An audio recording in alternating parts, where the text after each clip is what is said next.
आज के लेक्चर में हम एक बहुत ही अजीब सी स्टोरी पढ़ने वाले हैं। इस स्टोरी में एक इंसान अपनी ज़िंदगी में सच्चा लव ढूंढता है, मगर इसे ट्रू लव नहीं मिलता, सच्चा प्यार कहीं भी नहीं मिलता। तो ये एक कंप्यूटर बनाता है। इस कंप्यूटर के ज़िम्मे लगा देता है कि मेरे लिए ना एक सच्चा प्यार, एक आइडियल लड़की ढूंढो।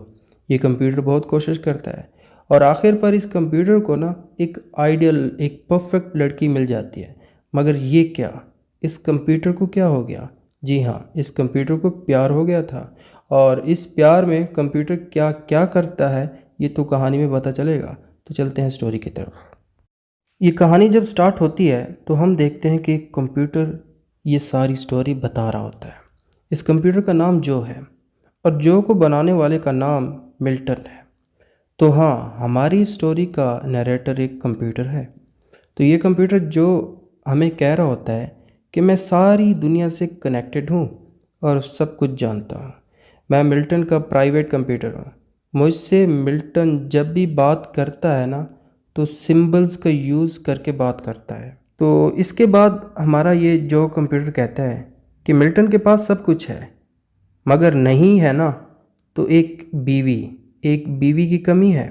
इसे अब बस शादी कर लेनी चाहिए। क्यों? क्योंकि इसकी उम्र बढ़ती जा रही है, 40 का हो चुका है।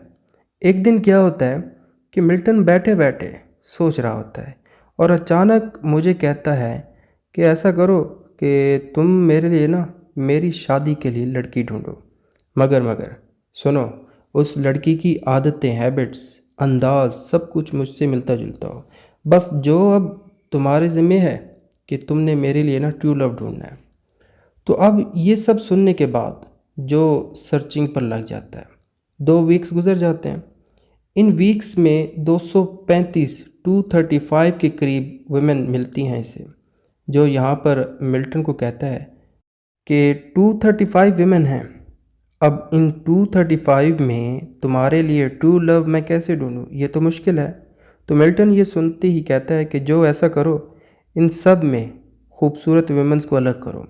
फिर इसके बाद हाँ, ये भी देखो कि इनका बैंक बैलेंस मुझसे मिलता जुलता हो। जो ये सुनने के बाद 235 में से 8 वुमेन को निकाल कर मिल्टन को कहता है कि ये 8 वुमेन हैं जो तुम्हारे लिए परफेक्ट हैं। तो मिल्टन जो को कहता है कि इनके साथ 1 बाय 1 ना मेरे साथ मीटिंग करवाओ। जो फिर इनकी मीटिंग करवाता है।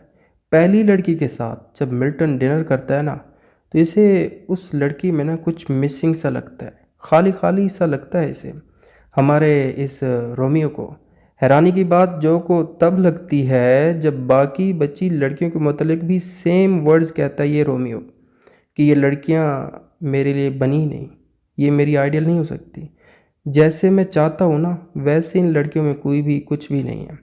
ये सब कुछ अब जो सुन रहा था और ये फिर कहता है कि मिल्टन मुझे मज़ीद गाइड करो कि मैं तुम्हारे लिए तुम्हारी जैसी लड़की कैसे ढूंढूं, मुझे गाइडेंस चाहिए। तो मिल्टन ये सुनते ही कहता है कि जो मेरे दोस्त, ये लो सारी इन्फॉर्मेशन, अब मैं तुम पर छोड़ रहा हूँ। इस इन्फॉर्मेशन में मेरे क्राइम्स हैं, मेरी बचपन, जवानी, बैंक बैलेंस, प्रॉपर्टी, सब कुछ इस इन्फॉर्मेशन में तुमको देखने को मिलेगी। जो तुम इस इन्फॉर्मेशन का ना इस्तेमाल करके तुम मेरे लिए मेरी आइडियल परफेक्ट लड़की अब ढूंढ सकते हो। क्योंकि इस डेटा में, इस इन्फो में ना मेरे बचपन के सुनहरे दिन हैं, जवानी के कुछ ड्रीम्स हैं और कहीं ना कहीं उन ड्रीम्स में छुपे क्राइम्स भी हैं जो मैंने अनजाने में किए थे, जानबूझकर नहीं किए थे, अनजाने में हो गए थे। मेरी प्रॉपर्टीज़, मेरा बैंक बैलेंस, सब कुछ इस डेटा में है, इस इन्फो में है। तो जो मेरे दोस्त, मुझे पूरा यकीन है कि ये सब इन्फॉर्मेशन मैच करने के बाद इस दुनिया में मेरे लिए कोई ना कोई तो बना होगा। बस अब लग जाओ तलाश करने में। जो ये सब सुनने के बाद ये इन्फॉर्मेशन सेव कर लेता है। यहाँ पर देखा जाए तो मिल्टन अपने सारे राज जो को बता चुका है। हम इस स्टोरी में ये भी देखते हैं कि जो कि एक कंप्यूटर है, इसमें बहुत सारी तब्दीलियाँ भी आ रही हैं, इसमें इम्प्रूवमेंट्स आ रही हैं। ये अब ह्यूमंस की तरह होता जा रहा है। इमोशन, फीलिंग्स, ये सब जो कि समझ में अब आ रहा था। वक्त गुज़रता है, हम देखते हैं कि जो मिल्टन की तरह बनने की कोशिश कर रहा है, अब मिल्टन की तरह बोलने की कोशिश करता है।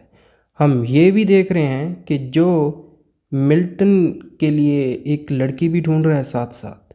बहुत मुश्किल से जो को ना एक चैरिटी जोन्स नाम की आइडियल परफेक्ट लड़की मिल जाती है। ये लड़की मिलती ही ये खुद से कहता है कि ये लड़की तो मेरे लिए बनी है। कुछ दिन गुजरते हैं तो हमें नज़र आता है कि जो अब मुकम्मल तौर पे अब बदल चुका है, वो अब मुकम्मल तौर पर ह्यूमंस की तरह ना सोचने लग गया है। यही वजह है कि जो अब ये सोच रहा है कि क्यों ना मेरे लिए भी कोई लड़की हो जो मेरी तरह परफेक्ट हो, जो मेरी तरह सोचती हो। दूसरी तरफ हम ये देखते हैं कि मिल्टन को ना पुलिस ने पकड़ लिया है। अब मिल्टन को पुलिस क्यों पकड़ के ले जाती है? क्योंकि पुलिस को ना किसी ने पुराने क्राइम्स के मुतालिक बता दिया था मिल्टन के। यही वजह है कि मिल्टन को पुलिस हथकड़ियाँ लगाकर यहाँ से ले जाती है। अब सवाल ये है कि पुलिस को मिल्टन के पुराने क्राइम्स किसने बताए, जिसका जवाब हमें तब मिलता है जब हम जो को देखते हैं। जो ह्यूमंस की तरह सोचना शुरू हो गया है। इसे लग रहा था कि ये सब जो ह्यूमंस के लिए बना है ना, ये सब मेरे लिए बना है। तो अब जो क्या करता है, जो सबसे पहले मिल्टन को अपने रास्ते से हटाता है, इसे पुलिस के हाथों कैद करवा देता है। अब मिल्टन तो गया, पीछे बचा जो अब क्या करता है, जो अब मिल्टन की तरह रहना शुरू हो जाता है और चैरिटी जोन्स को प्रपोज करता है और आखिर पर इन दोनों की शादी हो जाती है।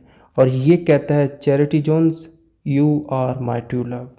ये वो अल्फाज थे जो मिल्टन ने अपनी लवर के लिए रखे हुए थे। और यहीं पर हमारी स्टोरी भी ख़त्म हो जाती है।